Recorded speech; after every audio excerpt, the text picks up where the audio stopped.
México, 1950, la boda maldita de la novia traicionada que silenció una iglesia para siempre.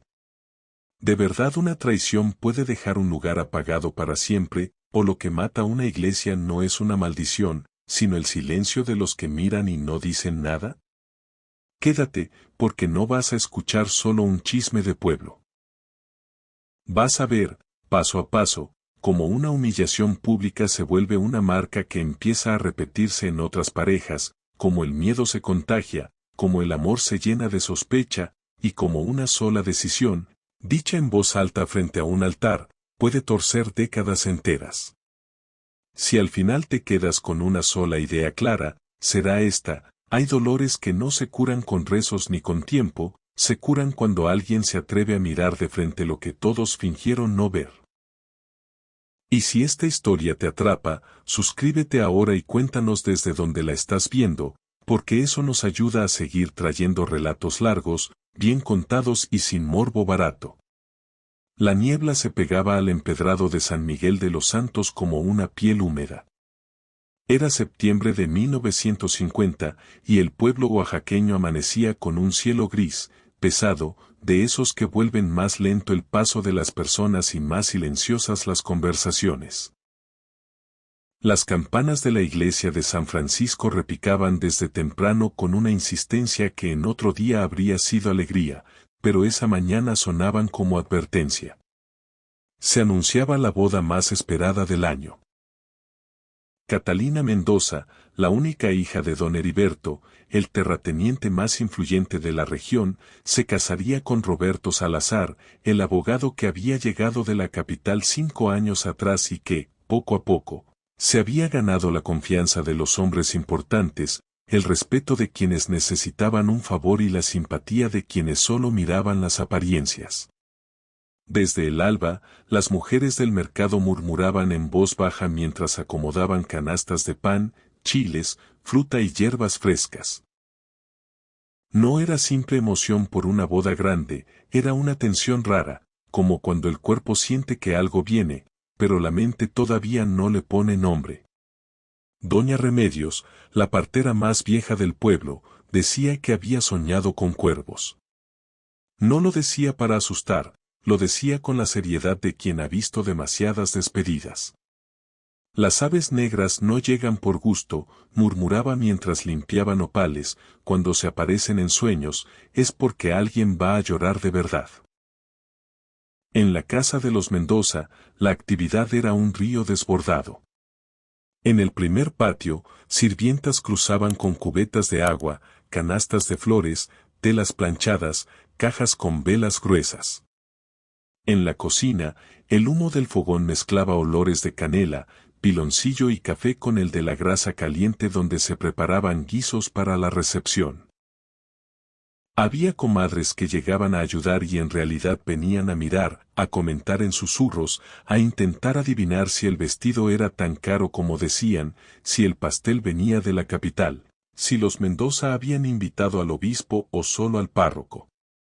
Arriba, en el segundo piso, frente a un espejo de cuerpo completo que había sido regalo de bodas de la difunta madre de Catalina, la novia se dejaba vestir por 3 primas. El vestido de encaje francés caía en cascadas de tela blanca, inmaculada.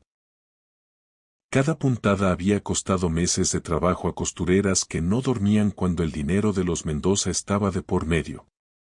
Catalina tenía 23 años y un rostro que llamaba la atención incluso a quienes intentaban no mirar, la belleza indígena de su madre, la firmeza de los rasgos españoles de su padre, y esos ojos negros que, en lugar de brillar, parecían guardar algo detrás, como si su mirada estuviera siempre un paso más lejos del presente.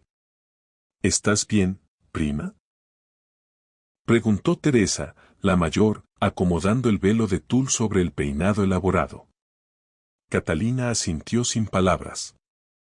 Sus manos apretaban un rosario de jade que había pertenecido a su abuela, el tipo de objeto que una familia guarda como si guardara memoria. Desde afuera, cualquiera habría dicho que eran nervios, que era miedo a equivocarse en los votos, que era la emoción contenida de quien está a punto de cambiar de vida. Pero la verdad era otra, y Catalina la llevaba dentro como se lleva una astilla enterrada, no se ve, pero no deja de doler. Nadie sabía lo que ella había descubierto 3 noches atrás. Nadie imaginaba que, mientras el pueblo preparaba música, flores y arroz, Catalina ya había atravesado una puerta que no se abre 2 veces, la puerta de entender que el amor que le prometieron era, en realidad, una mentira cuidadosamente acomodada. Había sido casi por casualidad, y por eso dolía más. Catalina había olvidado su chal en casa de su mejor amiga, Lucía Barrios. Un chal sencillo, pero querido, de esos que se usan cuando cae la tarde y la brisa baja de los cerros. Después de cenar, Catalina dijo que iría por él. No era raro, Lucía vivía en la zona más antigua del pueblo, donde las construcciones coloniales se apretaban unas contra otras, con balcones de hierro y puertas de madera que crujían como si guardaran secretos. Era pasada la medianoche cuando Catalina llegó. Las ventanas del segundo piso estaban iluminadas, cosa extraña a esa hora, y antes de tocar la puerta algo la detuvo, una risa. Era la risa de Lucía, sí, pero no la risa pública, esa que se usa frente a las comadres, era una carcajada íntima, cómplice, seguida de un murmullo grave que Catalina habría reconocido en cualquier parte. La voz de Roberto. En un segundo, el aire se volvió espeso. Catalina sintió que las piernas no le respondían igual, como si el cuerpo entendiera antes que la cabeza. Recogió una piedra del suelo y la lanzó al postigo entreabierto. No fue un golpe fuerte, fue un aviso. Los murmullos cesaron de inmediato. Hubo movimiento apresurado, un roce de pasos, un cajón cerrándose con prisa. Luego el rostro de Lucía apareció en la ventana, pálido como cera bajo la luz de la luna. Sus miradas se encontraron, y en ese instante Catalina vio lo que no se puede desver, la culpa, desnuda, sin defensa. Detrás de Lucía, apenas visible en las sombras, Catalina distinguió la silueta de Roberto ajustándose la camisa como si nada. Catalina no gritó. No lloró. No armó escena. Simplemente dio media vuelta y caminó de regreso a su casa. Cada paso resonaba en el empedrado como un golpe lento, como un reloj marcando algo. Esa noche no se quebró una amistad, se quebró una forma de creer. Y cuando algo así se quiebra, el ruido no se escucha afuera, se escucha adentro. Los siguientes 3 días fueron una representación perfecta. Catalina sonreía en los ensayos, aceptaba los regalos, probaba el pastel que había llegado de una pastelería de la capital, escuchaba consejos de tías que hablaban como si el matrimonio fuera una receta. Nadie notaba que su mirada ya no se posaba de verdad en nada. Por dentro, algo se había endurecido. No era solo tristeza, era una mezcla de vergüenza, rabia y una claridad fría, la certeza de que la estaban usando. Porque Roberto, ajeno, o fingiendo serlo, seguía con sus preparativos como quien llega a la meta de una carrera. Era un hombre apuesto de 30 años, de voz suave y modales refinados, y había llegado al pueblo con esa elegancia que impresiona a quienes han vivido toda la vida entre las mismas calles. Durante 2 años cortejó a Catalina con paciencia, poesía en el jardín, flores de su tierra natal, visitas calculadas en horarios donde las miradas correctas podían verlo. Don Heriberto lo adoraba. Un hombre educado, decía. Un hombre de futuro. Y Roberto, con su sonrisa medida, dejaba que lo colocaran en ese pedestal. Pero había otra verdad, una que tampoco circulaba en el mercado, porque los hombres guardan sus vergüenzas con más cuidado que sus virtudes. Roberto tenía deudas. Deudas de juego. Deudas con hombres peligrosos de la capital. Para alguien como él, regresar a la ciudad sin pagar significaba algo peor que perder el prestigio. Significaba ponerse en la mira de personas que no negociaban con palabras. La boda con Catalina no era solo amor, era salvación económica. La dote que don Heriberto ofrecía sería suficiente para pagar, borrar rastros y volver a empezar como un hombre respetable. ¿Y Lucía? Lucía había sido, para Roberto, primero un error, luego un hábito y finalmente un riesgo que creyó poder controlar. Se convenció de que podía tenerlo todo, el matrimonio ventajoso y las noches clandestinas. Se convenció de que Catalina, educada para callar, nunca miraría por donde no debía. Y se convenció, sobre todo, de que la gente del pueblo se tragaría la historia que él quisiera contar. Lo que Roberto no entendía era que hay mujeres que, cuando descubren una traición así, no explotan de inmediato, se quedan quietas y en esa quietud deciden. La mañana de la boda, la iglesia de San Francisco estaba abarrotada. Más de 300 personas llenaban las bancas de madera oscura, el aire cargado con olor a copal e incienso. Los candelabros de bronce proyectaban sombras que se movían sobre los muros de piedra. Los retablos dorados brillaban con una luz que parecía propia. El padre Anselmo, anciano de 70 años, el mismo que había bautizado a Catalina, esperaba en el altar con sotana impecable, misal abierto y una expresión extraña, entre solemnidad y cansancio. Esa mañana había despertado con una sensación incómoda, como si algo estuviera fuera de lugar en el orden de lo sagrado. Roberto guardaba junto al altar, nervioso pero compuesto, traje negro recién ajustado, cabello engominado hacia atrás, un anillo que giraba una y otra vez entre sus dedos cuando creía que nadie lo veía. A su lado, su padrino, un primo segundo llegado desde Puebla, le palmeaba el hombro como quien confirma un negocio cerrado. Entre la congregación, Lucía ocupaba una banca del lado derecho, vestida de azul pálido, rostro cuidadosamente maquillado para ocultar ojeras de 3 noches sin dormir. Había pensado no asistir, inventar una enfermedad, huir del pueblo, pero su ausencia habría levantado preguntas, y en un lugar así, las preguntas son armas. Además, había una parte de ella que necesitaba estar ahí, aunque la destruyera, como si mirar el final fuera una forma de castigo. Las puertas de madera tallada se abrieron de par en par. La marcha nupcial comenzó a sonar en el viejo órgano de tubos. Todos se pusieron de pie, y enmarcada por la luz grisácea del exterior apareció Catalina del brazo de su padre. Era una visión, sí. El vestido brillaba incluso bajo la luz tenue, el velo flotaba detrás como niebla materializada. Pero lo que perturbó a más de uno fue el rostro. Catalina no sonreía. No había temblor romántico ni mirada de ilusión. Su expresión era una máscara de serenidad absoluta, casi inhumana, como si ya hubiera llorado todo lo que podía llorar antes de llegar ahí. Sus ojos miraban al frente, fijos en Roberto con una intensidad que hizo que algunos invitados bajaran la mirada por instinto. Don Heriberto caminaba orgulloso, pecho inflado, seguro de que estaba viviendo el momento culminante de años de planificación, su única hija casándose con un hombre de bien, asegurando el futuro del apellido Mendoza. Paso a paso avanzaron por el pasillo central.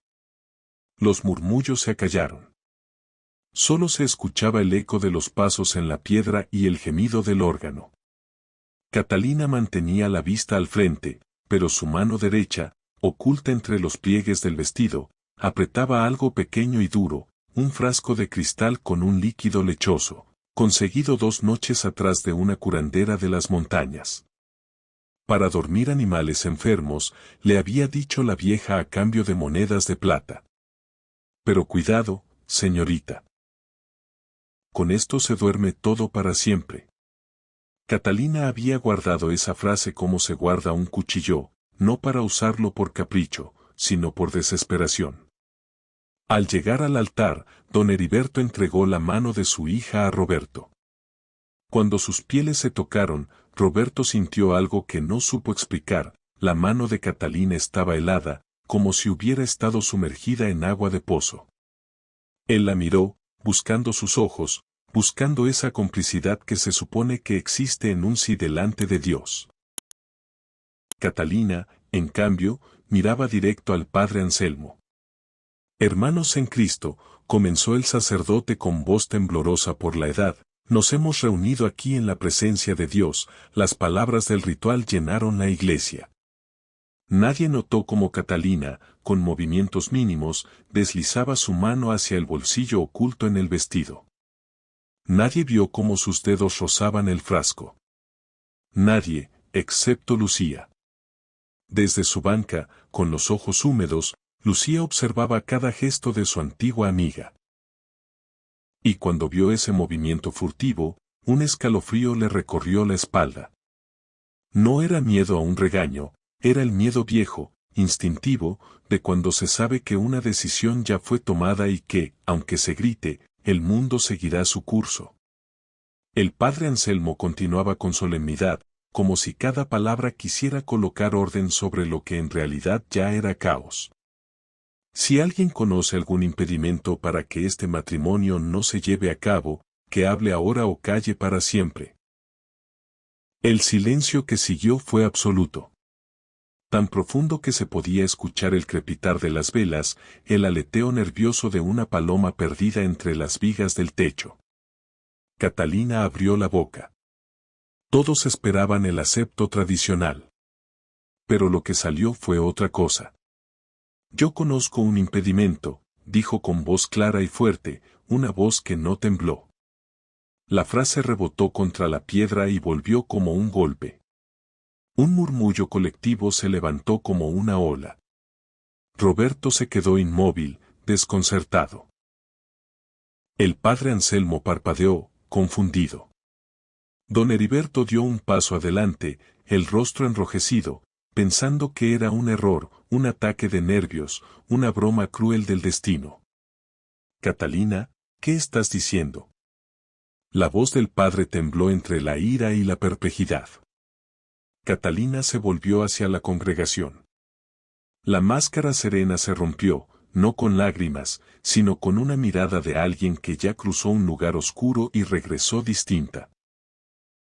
Este hombre, dijo señalando a Roberto, ha estado compartiendo el lecho de mi mejor amiga durante meses, ¿no es cierto, Lucía?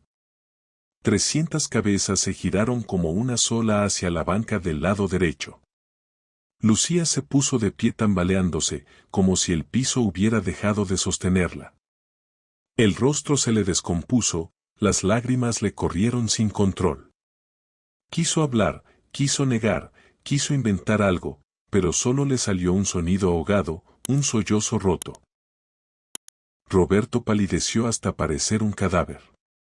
Catalina, esto es un malentendido, dijo con una voz que sonó pequeña. Catalina soltó una risa breve, seca, como cristal rompiéndose. ¿Un malentendido? Los vi con mis propios ojos hace 3 noches. La iglesia explotó. Voces se alzaron por todas partes. Mujeres gritaban, hombres maldecían, algunos se levantaban de golpe tirando bancas. Don Heriberto intentó abalanzarse sobre Roberto, pero lo detuvieron 2 hombres. El padre Anselmo levantaba las manos pidiendo calma, pero su voz se perdía en el caos, como si el templo ya no le obedeciera. Y entonces Catalina hizo algo que nadie esperaba. Sacó el frasco de cristal y lo levantó en alto, para que todos lo vieran. Vine aquí preparada, gritó por encima del tumulto. Vine dispuesta a envenenar el vino de la comunión, a envenenarnos a todos, a hacer de esta iglesia nuestra tumba colectiva. El silencio cayó como un hacha. No fue un silencio de respeto. Fue un silencio de terror. El padre Anselmo se santiguó varias veces. Una mujer se desmayó en la tercera banca. Alguien soltó el rosario al suelo y las cuentas rodaron como si huyeran. Roberto se quedó con la boca abierta, incapaz de procesar. Y Lucía, todavía de pie, parecía a punto de caerse. Catalina bajó un poco el brazo, y su voz cambió. Ya no sonaba como grito, sonaba cansada, vacía. pero no lo haré. Sería demasiado fácil. Demasiado rápido. Prefiero que vivan. Prefiero que vivan con esto, con la vergüenza, con el peso de lo que han hecho.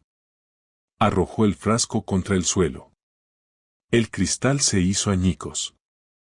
El líquido lechoso se derramó sobre la piedra antigua, formando un charco que, bajo las velas, parecía respirar. Catalina levantó la mirada y dijo, con una firmeza que heló incluso a los que no creían en nada, maldigo este lugar. No fue una frase teatral. Fue una sentencia pronunciada con algo que parecía más viejo que el propio templo. Maldigo estas paredes que han presenciado mi humillación. Que nunca más se celebre la alegría aquí. Que cada pareja que intente casarse en esta iglesia conozca la traición. Que cada amor que se jure en este altar se pudra como el mío se ha podrido. Se arrancó el velo de la cabeza y lo arrojó a los pies de Roberto como quien arroja una vida. Luego los miró a ellos dos, primero a Roberto y después a Lucía. Y a ustedes, los condeno a vivir. A vivir sabiendo que destruyeron a alguien que los amaba. Que esa sea su cruz hasta el día de su muerte. Catalina dio media vuelta y caminó por el pasillo central. La multitud se apartó como si pasara una aparición. Nadie se atrevía a tocarla. Nadie la detuvo. Cuando llegó a las puertas, se detuvo un instante. Sin volverse, dijo, este lugar está maldito por mi dolor. Recuérdenlo. Y salió hacia la lluvia que había empezado a caer, dejando atrás una iglesia sumida en el horror, con un silencio extraño encima de las voces, como si el templo hubiera escuchado la maldición y la hubiera guardado. Si estás siguiendo cada detalle, comparte esta historia con alguien que disfrute relatos largos y bien contados. No por morbo, sino por lo que revela de las personas cuando el orgullo, la traición y el miedo se juntan en un mismo lugar. Porque lo que pasó ahí no se quedó en un escándalo de boda, se volvió una grieta que el pueblo entero cargó durante años. Los días que siguieron fueron un torbellino de consecuencias. Don Heriberto Mendoza, humillado ante todo el pueblo, expulsó a Roberto con una amenaza de muerte si volvía a poner un pie en San Miguel de los Santos. No fue una expulsión elegante.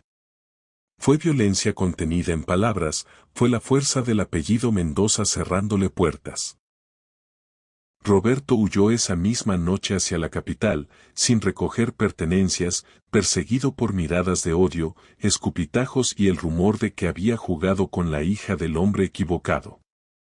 En el camino, en el autobús, Roberto no dejó de mirar por la ventana como si esperara ver a alguien siguiéndolo. Y no era paranoia, tenía deudas, y ahora tenía un escándalo encima. El hombre respetable se había convertido en un hombre marcado. Lucía Barrios, por su parte, fue repudiada por su propia familia. Su padre, comerciante respetado, la echó de la casa con lo que llevaba puesto. Y lo que duele de un destierro así no es solo dormir en la calle, es enterarte de que nadie te abre la puerta, de que el pueblo entero decide que ya no existes. Durante 3 días, Lucía vagó buscando refugio, y cada vez que tocaba, alguien decía aquí no queremos problemas, vete. Finalmente tomó un autobús hacia Oaxaca de Juárez y desapareció en el anonimato. Algunos rumores decían que terminó trabajando en cantinas de mala muerte, otros decían que se metió a servir en casas donde nadie preguntaba el pasado.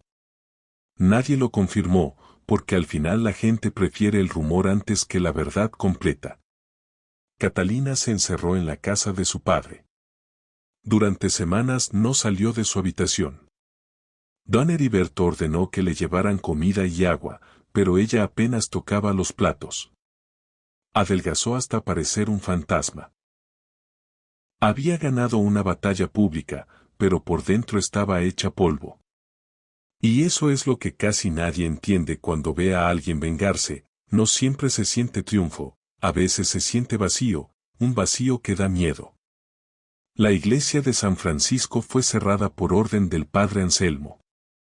El viejo sacerdote, profundamente perturbado, mandó llamar al obispo de Oaxaca para que exorcizara el lugar. Pero el obispo, un hombre pragmático llamado Monseñor Vázquez, se negó. Las maldiciones, dijo con desdén, son supersticiones de gente ignorante. Esa mujer estaba trastornada por el dolor. Sus palabras no tienen poder. El padre Anselmo no estaba tan seguro.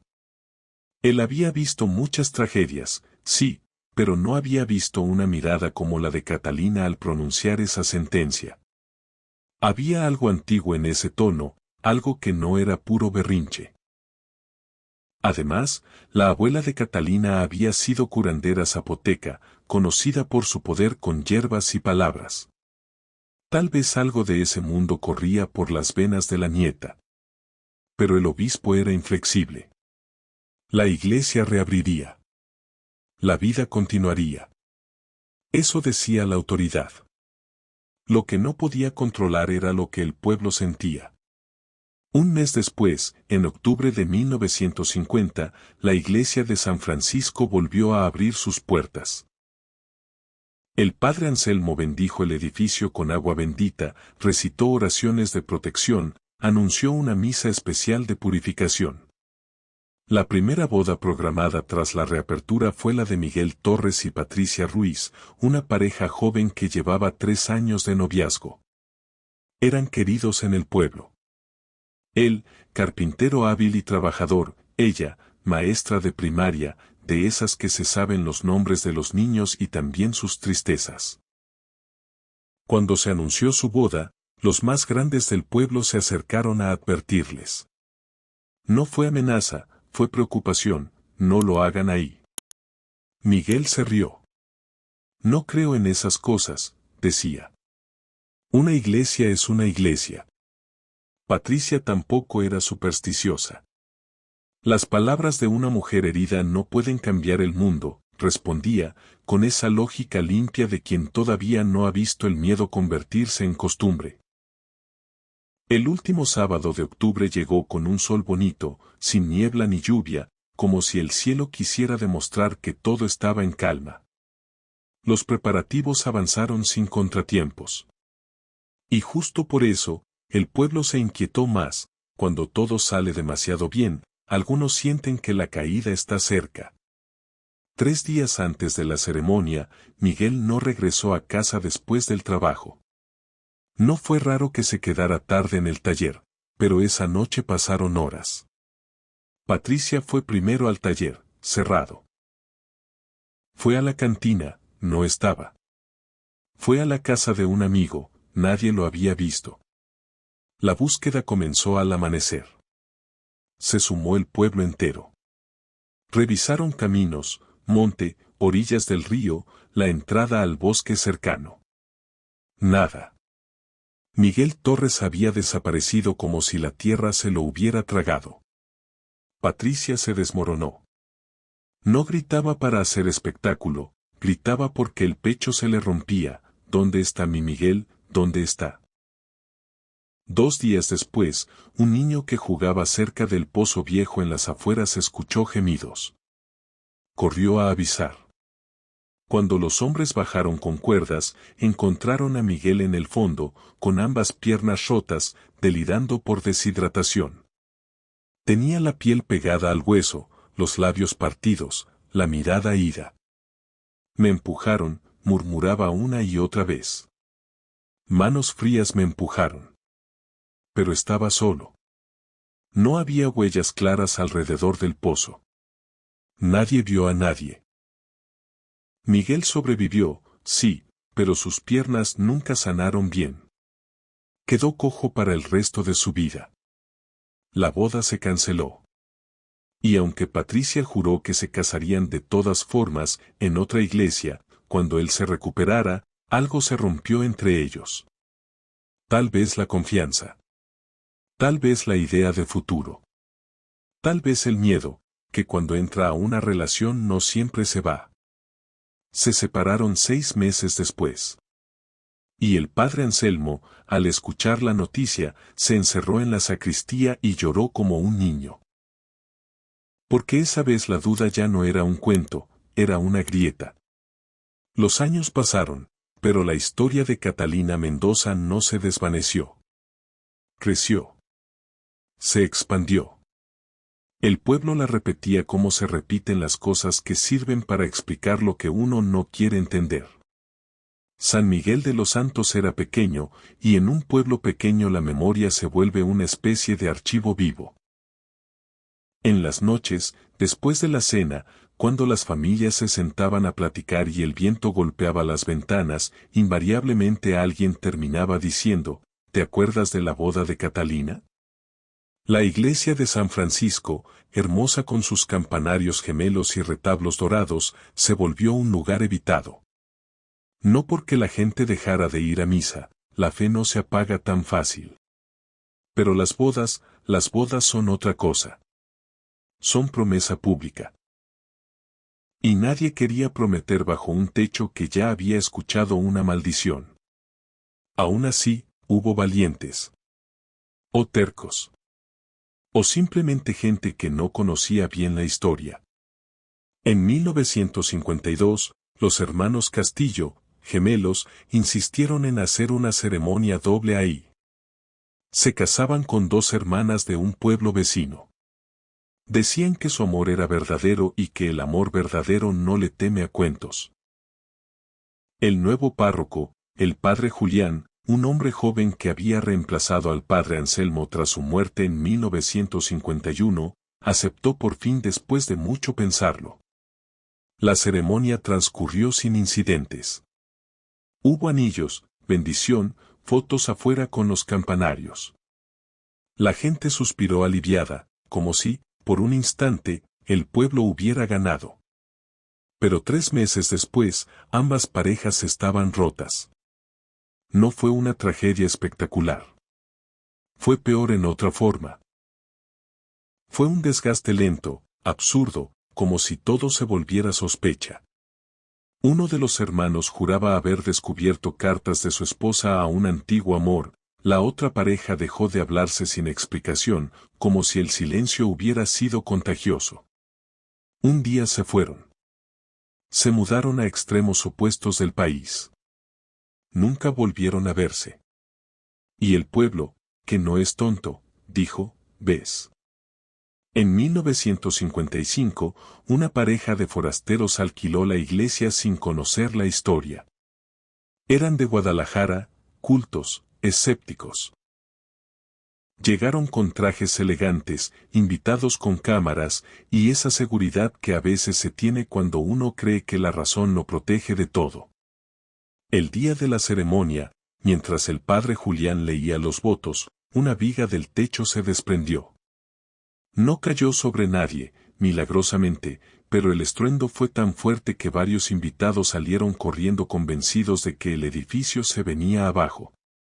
La boda continuó, sí, pero ya nadie estaba igual. La novia temblaba. En la noche, en la habitación del hotel, le confesó a su esposo que había visto algo durante el accidente, una figura de mujer vestida de blanco, de pie en el coro, observándolos. Estaba llorando, susurró. O tal vez sonreía, no lo sé. Pero me miraba directo. El esposo intentó calmarla, dijo que era su gestión, que el golpe la había alterado. Pero 2 años después se divorciaron de manera amarga, discutiendo por cada plato, cada mueble, cada recuerdo, como si el matrimonio hubiera nacido ya con una espina. En 1958, el padre Julián intentó algo drástico. Organizó una ceremonia masiva de bendición. Invitó a 5 sacerdotes de parroquias vecinas. Recorrieron cada rincón de la iglesia rociando agua bendita, recitando el rito completo, quemando incienso hasta que el humo era tan denso que apenas se veía. Ya está, declaró Julián con satisfacción, como si quisiera convencer al pueblo y convencerse. Sea lo que sea que perturbaba este lugar, se ha ido. 2 semanas después se celebró la boda de Arturo Villalobos y Mercedes Pons. Eran una pareja mayor, ambos viudos. Se habían encontrado en el crepúsculo de sus vidas y querían intentar la felicidad una vez más. La ceremonia fue pequeña e íntima. Todo salió perfecto. No hubo accidentes, no hubo apariciones. Arturo y Mercedes salieron tomados del brazo, sonriendo, lanzándose arroz mientras la familia aplaudía con esa ternura que se siente cuando alguien se atreve a volver a empezar. 3 días después, Mercedes despertó y encontró a Arturo frío en la cama. Infarto masivo durante el sueño. Tenía 52 años y estaba sano. En el funeral, mientras bajaban el ataúd, alguien recordó la maldición en voz alta, como quien no puede evitarlo. Mercedes, con los ojos hinchados, se volvió hacia quien habló y dijo con voz quebrada: la noche antes de morir, Arturo me dijo que soñó con una novia de blanco que le susurraba que nuestro amor no duraría. Yo le dije que eran nervios. Pero, tenía razón. Nuestro amor no duró ni 3 días. Eso fue todo lo que tuvimos.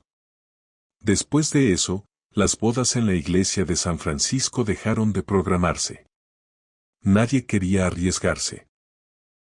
Las parejas elegían la capilla de Santa Ana al otro extremo del pueblo o viajaban a Oaxaca de Juárez. La iglesia seguía abierta para misas, bautizos, primeras comuniones, velorios, pero el altar donde Catalina y Roberto se habían parado quedó vacío de novios. Como si el templo, de algún modo, hubiera decidido guardar memoria. ¿Y Catalina? Catalina se volvió una presencia silenciosa en la casa de su padre. Don Heriberto envejeció rápido después del escándalo, como si la vergüenza le hubiera robado años. Murió en 1956 y dejó toda su fortuna a Catalina. Ella tenía 29 entonces. Nunca se casó. Nunca permitió que otro hombre la cortejara. Y lo más inquietante era lo que la gente contaba de los pocos que lo intentaron: un pretendiente se cayó del caballo y quedó paralítico, otro enfermó de algo misterioso que lo dejó en cama meses. Un tercero, un hombre de fuera, desapareció del pueblo de un día a otro sin despedirse, como si hubiera huido de una sombra. Catalina vivía sola en la casona, atendida por 2 sirvientas ancianas leales desde la infancia. Salía poco. Vestía de negro. Usaba mantilla. Su cabello encanecía prematuramente. El pueblo la trataba con respeto y temor. No la molestaban. Tampoco la buscaban para conversar. Era visible, pero intocable, como si existiera en un espacio aparte. Una tarde de 1960, una pareja joven recién llegada al pueblo pidió permiso para usar el jardín de la Casa Mendoza para fotos de compromiso. Catalina los miró largo rato, estudiando la forma en que se tomaban de la mano, la ilusión en el cuerpo. ¿Se van a casar?, preguntó con voz suave. Sí, señora, respondió el novio. El próximo mes, en la iglesia de San Francisco. Por un instante algo cambió en el rostro de Catalina: dolor, nostalgia, quizás arrepentimiento. No lo hagan, dijo al fin. No en esa iglesia. La novia, inocente, preguntó: ¿por qué? Y por primera vez en años, Catalina habló sin máscara. Porque yo la maldije. Y mi maldición es real. No porque sea magia, sino porque la pronuncié con todo lo que soy. Y ese tipo de dolor deja marcas. La pareja se marchó perturbada, y esta vez hicieron caso. Se casaron en Oaxaca de Juárez. 40 años después seguían juntos, y cada aniversario recordaban ese encuentro como una advertencia que los salvó, aunque no supieran exactamente de qué. En 1975, un antropólogo de la Universidad Nacional llegó a San Miguel de los Santos. Se llamaba el Dr. Fernando Inclán, y estaba investigando creencias populares en Oaxaca, cómo nacen los mitos, cómo se sostienen, cómo cambian la conducta de un pueblo. Había escuchado rumores sobre la iglesia y quería ir al fondo. El padre Julián, ya viejo y cansado, le contó todo, le mostró registros parroquiales donde quedaban anotados intentos fallidos, le presentó a testigos de la boda de 1950, hombres y mujeres que todavía recordaban el sonido del frasco rompiéndose en la piedra. ¿Ha intentado hablar con ella?, preguntó el doctor. Con Catalina Mendoza. Muchas veces, suspiró el padre. Pero ella no recibe a nadie, menos a sacerdotes. Dice que Dios la abandonó ese día, así que ella abandonó a Dios. El doctor Inclán era persistente. Durante 2 semanas, cada tarde se paró frente a la reja de la casa Mendoza pidiendo audiencia. Al principio lo rechazaban con cortesía. Hasta que un día, la reja se abrió. Catalina tenía 48 años, pero parecía mayor. Cabello completamente blanco, recogido en moño severo. Su rostro, aún hermoso bajo arrugas, tenía esa serenidad dura de quien ha sobrevivido sin suavidad. Se sentaron en el jardín descuidado, donde décadas atrás Roberto le recitaba poesía. ¿Qué quieres saber?, preguntó Catalina sin preámbulos. El doctor sacó una grabadora. Quería entender qué pasó de verdad ese día. Quería saber si ella creía en su propia maldición. Catalina guardó silencio largo rato. Luego habló con una calma que incomodaba. No sé si las maldiciones existen en el sentido sobrenatural, dijo. Pero sé que el dolor extremo transforma todo. Cambia cómo miras, cómo hablas, cómo decides. Yo planeé el veneno. Planeé las palabras. Planeé el escándalo. Durante 3 días solo quería morir. Quería que todos muriéramos. Pero esa mañana, al ver sus caras, entendí que la muerte es paz. Y yo no quería darles paz. Quería que vivieran con lo que habían hecho. El doctor, intrigado, preguntó por el frasco. Catalina sonrió, pero no fue una sonrisa amable. Ni siquiera era veneno, confesó. Era leche de magnesia con un poco de tinte. La curandera me engañó. O tal vez me salvó. Tal vez supo que yo no era capaz de matar realmente. Pero nadie lo supo nunca. El efecto fue el mismo, el miedo era real. La vergüenza era real. El doctor se quedó atónito. Entonces, si fue teatro, ¿cómo explica lo que pasó después? Catalina se inclinó hacia adelante y lo miró fijo. Hay cosas que no necesitan magia para ser verdad. El peso de una expectativa colectiva puede crear realidades. Todo el pueblo creyó en la maldición. Entonces cada duda normal se volvió prueba. Cada discusión se volvió señal. Y además, las parejas que eligen casarse ahí, después de escuchar historias, ¿qué tipo de personas son? ¿Desafiantes? ¿Ignorantes? ¿Desesperadas? A veces eso ya es terreno frágil. Hizo una pausa, como si ella misma no quisiera cerrar la puerta a lo inexplicable.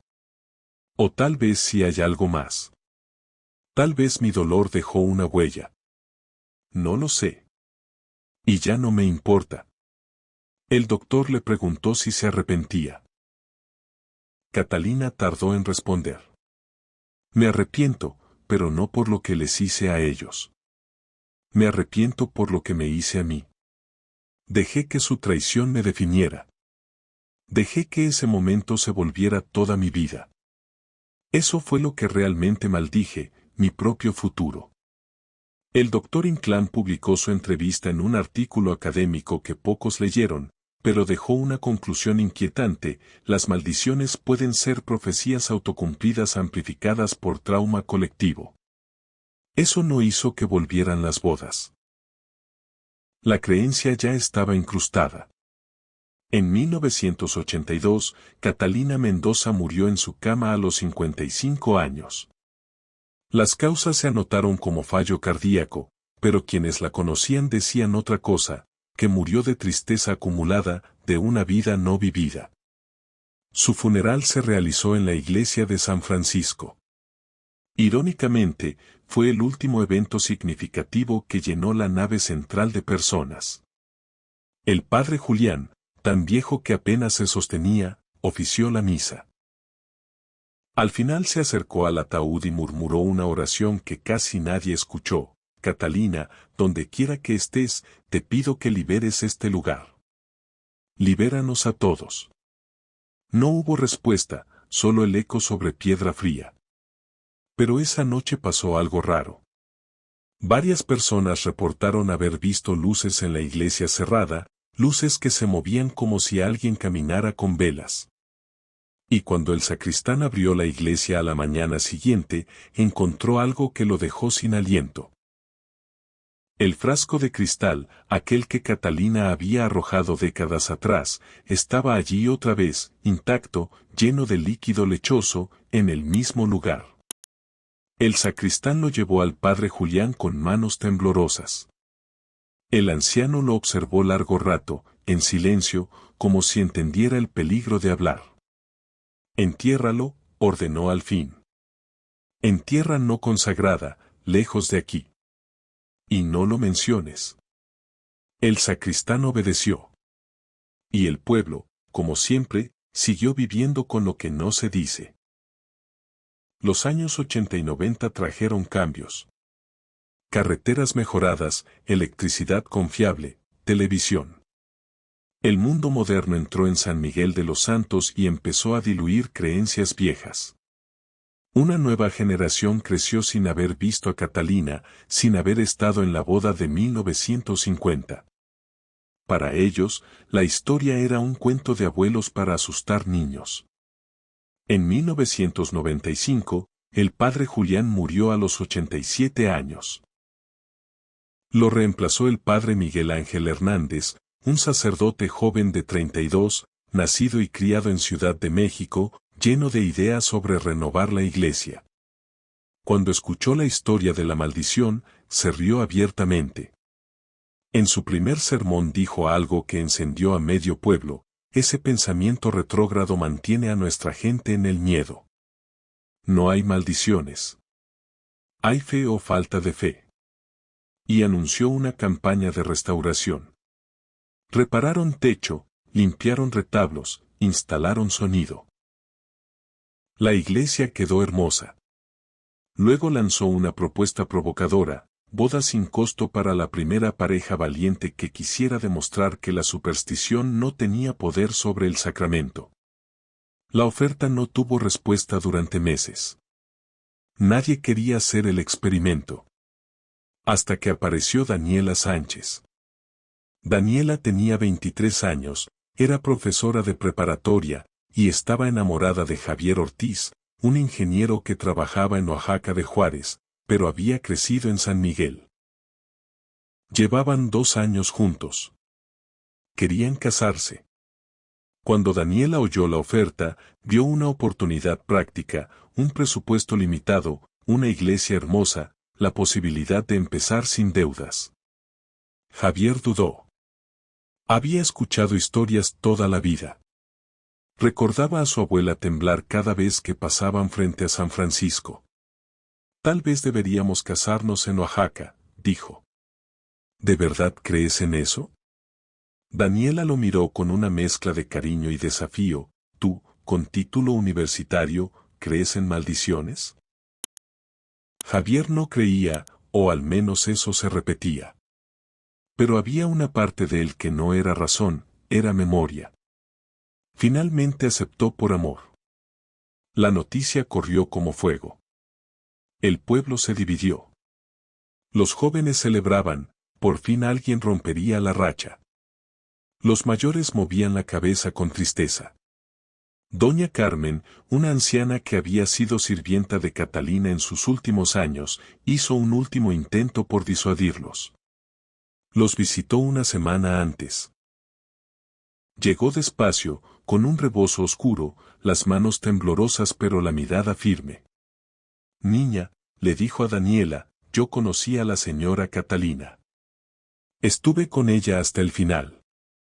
Ella nunca quiso hacer daño después de aquel día, pero el dolor deja marcas que no se borran. Daniela la escuchó con respeto, pero estaba decidida. Doña Carmen, le agradezco. Pero Javier y yo nos amamos. No tenemos secretos. Si algo existe ahí, solo afecta a quienes esconden algo. La anciana suspiró con una tristeza vieja. Eso mismo pensaban todos, niña. La boda se programó para el sábado 15 de julio de 1995. Los preparativos avanzaron bien. No hubo accidentes. No hubo señales. Daniela comenzó a sentirse vindicada. Javier, en cambio, empezó a soñar. 3 noches antes de la boda, soñó que caminaba por el pasillo de la iglesia vacía, iluminada por velas. En el altar, no estaba el padre Miguel Ángel. Estaba una mujer de blanco. Cuando Javier se acercaba, ella se volvía. Su rostro era hermoso, pero lloraba lágrimas de sangre. ¿Por qué insistes?, preguntaba. ¿Por qué no me dejan descansar? Javier despertó empapado en sudor, con el corazón golpeándole las costillas. No se lo contó a Daniela. No quería parecer débil. No quería traer duda a un día que debía ser limpio. El día de la boda amaneció nublado, sin lluvia. La iglesia estaba impecable.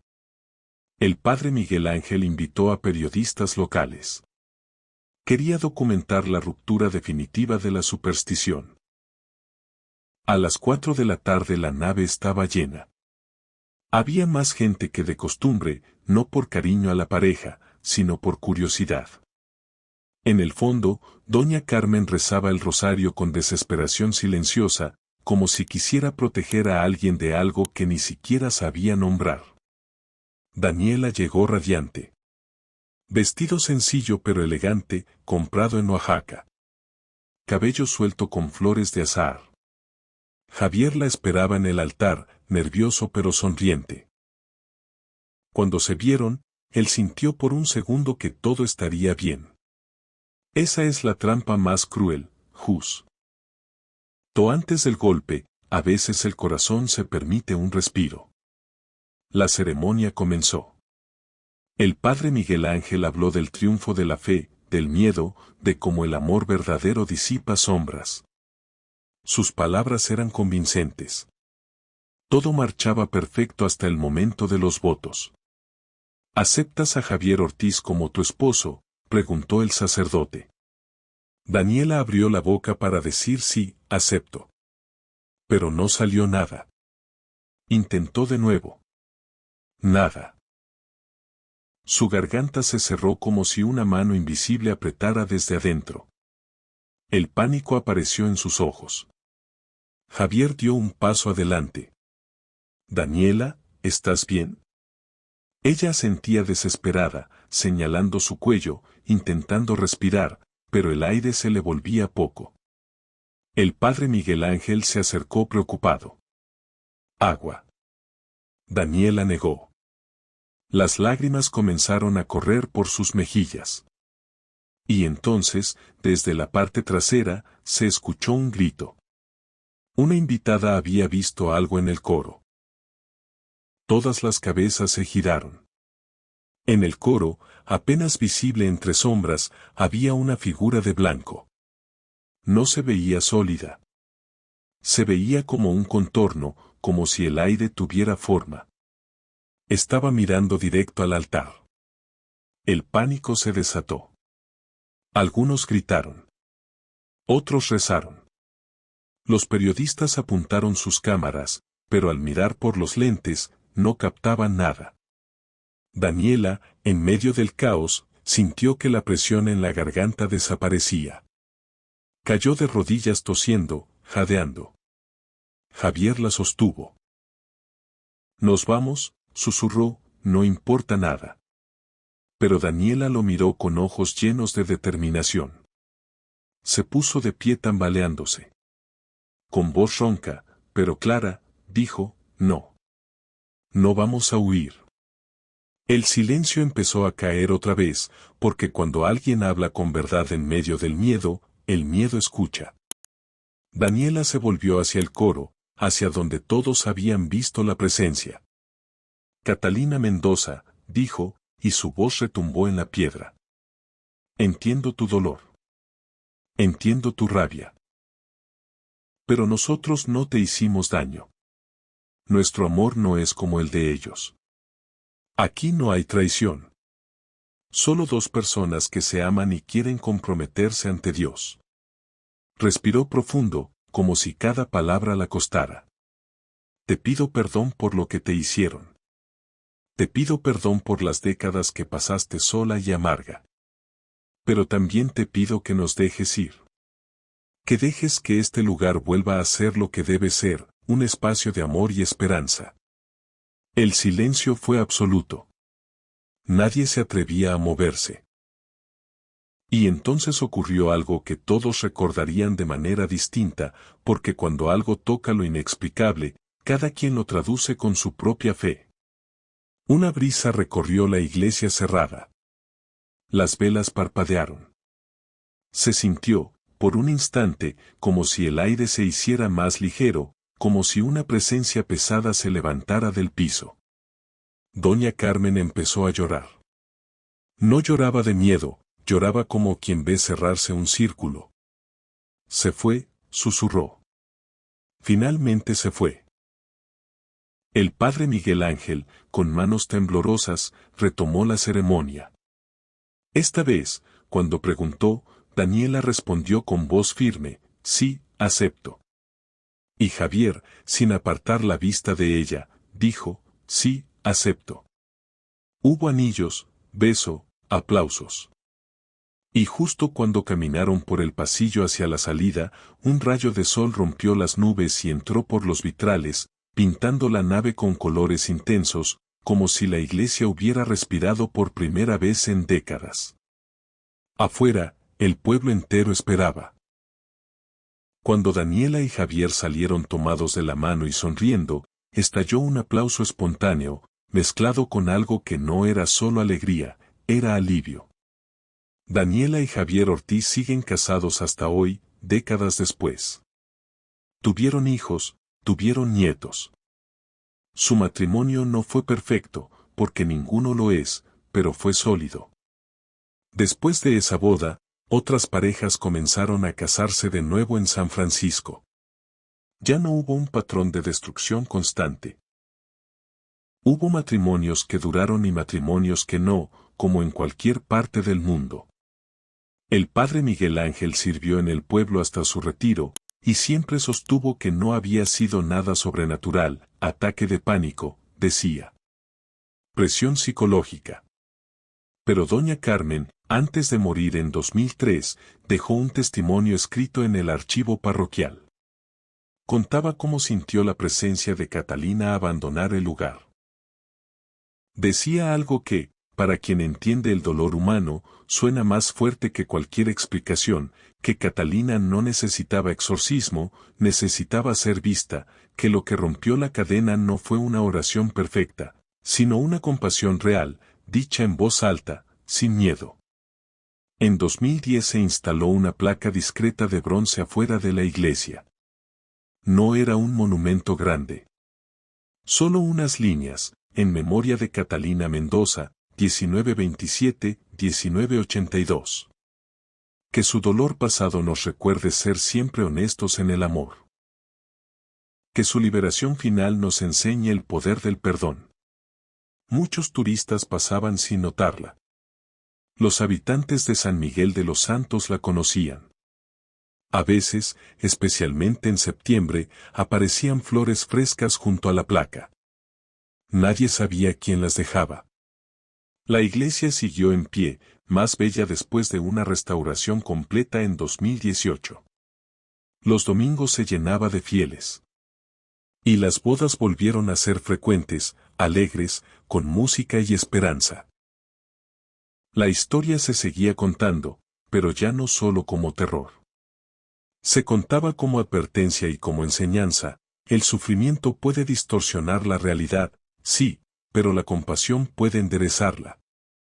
Al final, la pregunta que queda no es si hubo algo sobrenatural o no.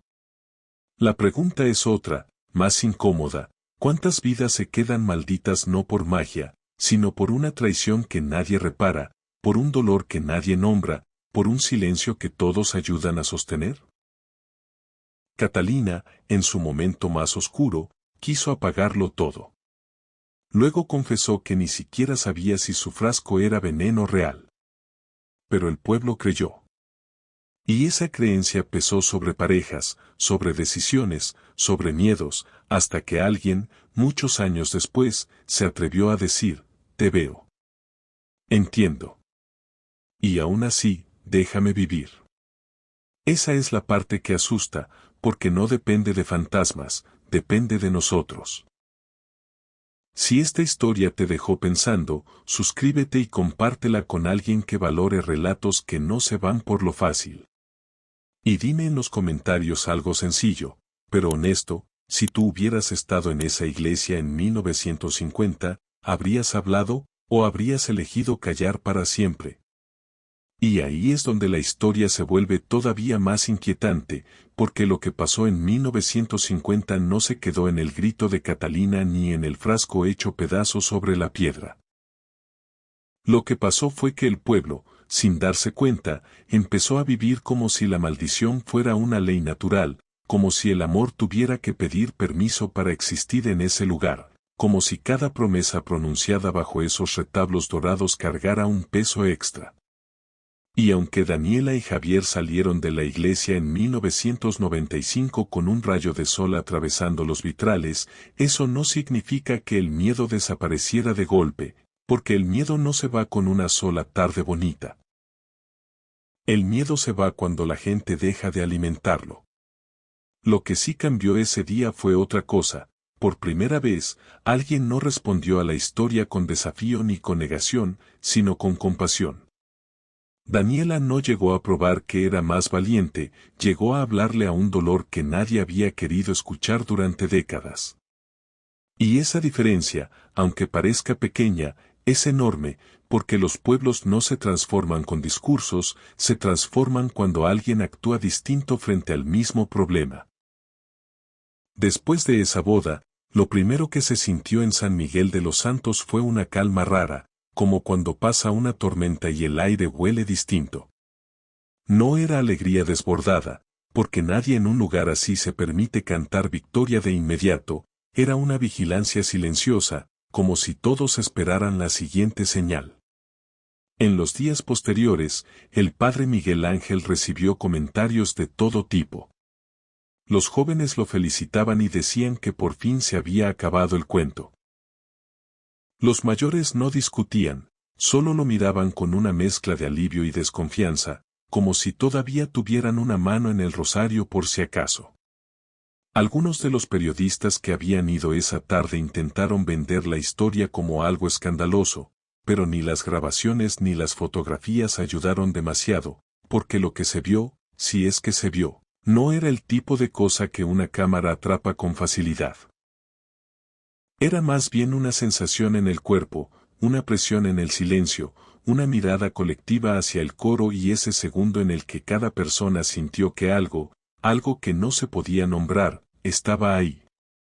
Hubo quien juró que en su cinta se escuchaba un susurro justo cuando Daniela dijo Catalina Mendoza, hubo quien juró que la imagen se puso borrosa como si alguien hubiera respirado sobre el lente, y también hubo quien se burló, diciendo que era puro nervio y sugestión.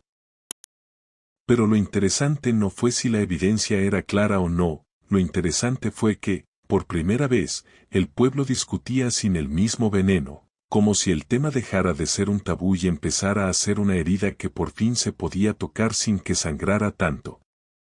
Aún así, el cambio real no se notó en la semana siguiente ni en el mes siguiente. Se notó con el tiempo, con ese tipo de tiempo que no aparece en las noticias y que solo se entiende cuando uno mira hacia atrás. Durante los primeros años después de 1995, todavía hubo pocas bodas en la iglesia de San Francisco. Algunas parejas querían, pero las familias las frenaban. ¿Para qué tentar?, decían. Otras parejas se animaban precisamente por lo contrario, porque querían que su historia fuera la que confirmara que la vida puede seguir. Y en esa mezcla de impulso y prudencia, el pueblo empezó a aprender una lección que nadie enseña en la escuela. Que la gente no le tiene miedo a lo desconocido, le tiene miedo a repetir lo que ya dolió. Los primeros novios que se animaron llevaban algo en común, se sentían observados, no por la iglesia, sino por el pueblo. Caminaban por el pasillo con los hombros tensos, como si cada paso tuviera que ser perfecto para no provocar algo. Y sin embargo, poco a poco, la normalidad fue ganando terreno. Volvieron los arreglos de flores. Volvieron los niños corriendo afuera. Volvió el sonido de risas en el atrio después de una ceremonia. Y cuando uno escucha risas donde antes había puro temor, entiende que, sea lo que sea que haya pasado, la iglesia volvió a ser un lugar humano. Daniela y Javier, por su parte, también tuvieron que pelear con algo que casi nadie vio, el eco psicológico de aquella tarde. Porque aunque su amor era real, el cerebro no olvida tan fácil lo que sintió cuando Daniela no pudo hablar, cuando la garganta se cerró como si el aire se negara, cuando un grito desde el fondo puso a todos de pie. Los primeros meses de casados, ya viviendo entre Oaxaca de Juárez y San Miguel por el trabajo de Javier, Daniela llegó a despertarse algunas noches con la sensación de que alguien la miraba, no en plan de fantasma de película, sino como una sombra de ansiedad. Javier, que nunca le contó del sueño de la novia llorando sangre antes de la boda, cargó su secreto un tiempo, hasta que una noche, ya cansado de sentirse tonto por tener miedo, se lo confesó. Daniela no se burló. No lo regañó. Solo lo escuchó y le apretó la mano. Y ese gesto, tan simple, fue otra forma de romper la maldición, si quieres llamarla así, hablar lo que asusta antes de que se pudra en silencio. Porque lo que destruyó a tantas parejas anteriores no fue solo un destino, fue el veneno de lo no dicho, el rumor convertido en certeza, la duda escondida hasta que crece. Daniela y Javier no fueron perfectos, tuvieron discusiones como cualquier matrimonio, tuvieron temporadas difíciles, tuvieron días donde el cansancio pesa más que el romance, pero aprendieron algo temprano, que cuando el miedo aparece, se nombra, se enfrenta y se deja pasar, en lugar de convertirlo en un monstruo. Doña Carmen, la anciana que había sido sirvienta de Catalina, se convirtió sin querer en una especie de guardiana de la memoria. No porque quisiera contar la historia por morbo, sino porque entendió que el pueblo necesitaba un relato completo, no solo la parte aterradora. A ella la buscaban jóvenes curiosos, forasteros, incluso parejas que querían casarse y deseaban escuchar la versión real. Doña Carmen siempre decía algo parecido. Que Catalina no era un demonio ni una villana, que era una mujer que se quedó atorada en un instante de humillación pública porque nadie la ayudó a salir de ahí. Decía que el pueblo la miró como amenaza, pero casi nadie la miró como persona. Y cuando doña Carmen empezó a enfermar, escribió su testimonio para dejarlo en la parroquia, no como un documento oficial, sino como una confesión íntima. Ahí describió la brisa que recorrió el templo cuando Daniela habló con compasión, describió cómo el aire se sintió menos pesado, como si alguien hubiera dejado caer una carga. Y escribió una frase que, para quien sabe leer, explica todo sin necesidad de fantasmas, que lo que libera no es la fuerza, es el reconocimiento, que el dolor se vuelve peligroso cuando se ignora. Con los años, la historia cambió de tono. Antes se contaba como advertencia, no te cases ahí. Luego empezó a contarse como pregunta, ¿y si lo que pasó fue la gente, no el lugar? Los historiadores y los escépticos tenían su argumento, que la maldición era una profecía autocumplida, que en un pueblo pequeño la sugestión puede volverse un filtro por el que se interpreta todo, que cada accidente o discusión normal se convierte en prueba cuando ya existe una idea instalada. Los creyentes tenían el suyo. Testimonios repetidos, sueños similares, coincidencias demasiado exactas, el frasco aparecido intacto aquella mañana de 1982, luces moviéndose en la iglesia cerrada. Y entre ambos lados había un punto medio que casi nadie se atreve a aceptar, porque es el más incómodo, que a veces las dos cosas pueden convivir. Que un lugar puede cargarse de significado por lo que la gente vivió ahí, y que ese significado puede influir en la conducta de quienes entran, aun sin que exista nada mágico. No se necesita una fuerza sobrenatural para que un altar se vuelva pesado, basta con que generaciones enteras lo asocien a la humillación y al miedo. Y no se necesita una aparición para romperlo, a veces basta con que alguien se atreva a decir, con honestidad, no vengo a desafiarte, vengo a comprenderte. En 2010, cuando pusieron la placa de bronce, hubo quienes lo criticaron en voz baja. Para que recordar, decían. Eso solo atrae cosas.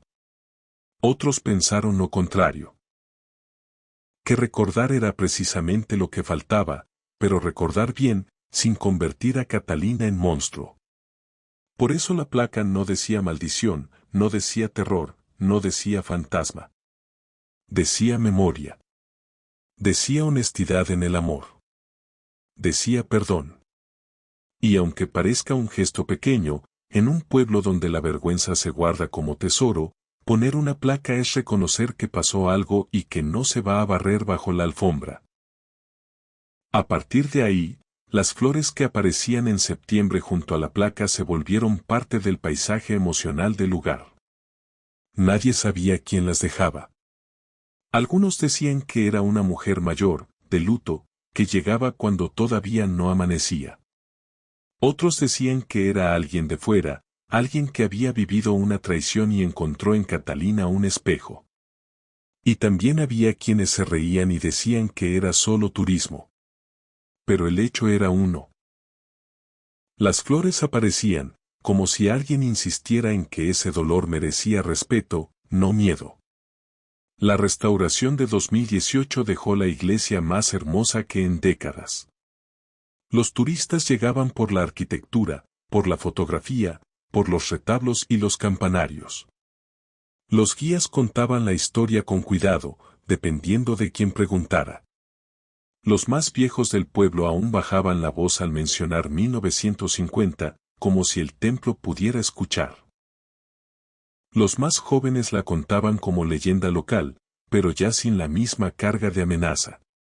Y en noches tranquilas, cuando el viento se mete por las calles empedradas y el pueblo duerme temprano, algunos dicen que todavía se alcanza a ver una figura de blanco paseando por la plaza frente a la iglesia. Pero ya no es una figura que persigue.